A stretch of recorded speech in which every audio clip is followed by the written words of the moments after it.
Nous sommes à la cave coopérative de Cournon-Sec, c'est l'une des 10 plus importantes du département de l'Hérault. Et ici, on est en train de faire une expérience particulière, une expérience originale. On fait chanter le vin. Je vais vous montrer.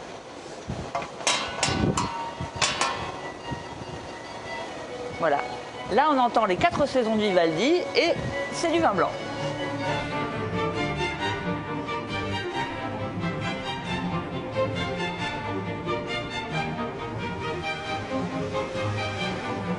Nous immergeons donc en haut-parleur dans le vin, directement dans la matière, sans les contraintes de l'air, ni de l'air ambiant, ni des cuves extérieures. Et donc ce procédé nous permet de teinter, de nuancer, d'améliorer un vin classiquement mis en cuve sans musique. On n'a pas l'ambition de transformer un vin, mais le teinter, le nuancer, l'embellir à partir du raisin existant pendant la vinification. Au bout de ce fil bleu, il y a donc un haut-parleur plongé dans le vin blanc 24 heures sur 24. Vivaldi va bercer cette cuve de Grenache pendant plusieurs semaines.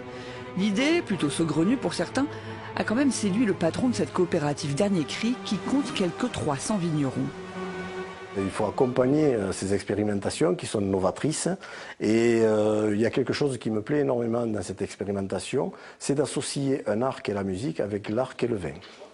Selon les travaux d'un physicien français, la fréquence des ondes sonores a un véritable impact sur les plantes, alors pourquoi pas sur le vin? Le principe a également séduit ce viticulteur agatois. Depuis quelques jours, dans l'une de ses cuves de rosé, on entend du Brassens, version jazz.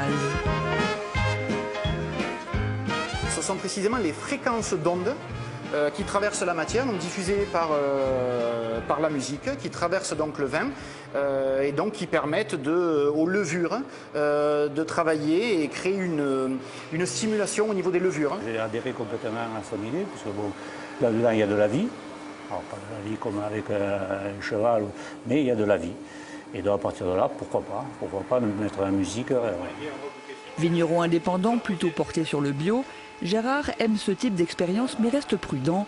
Le vin qui chante va passer une audition devant un jury de pros et il faudra qu'il fasse vraiment la différence avec une cuve de rosé, restée elle silencieuse. Je cherche à faire la comparaison, en plus je ne serai pas seul à la faire. On le fait avec l'Institut coopératif du vin, il y aura 5 ou 6 onologues qui vont venir. L'expérience du vin qui chante est menée en ce moment sur du blanc, du rouge et du rosé. Au total, ce sont quelques 100 000 bouteilles qui devraient sortir en chantant. Elles ne concerneront que le Languedoc-Roussillon et seront disponibles au printemps.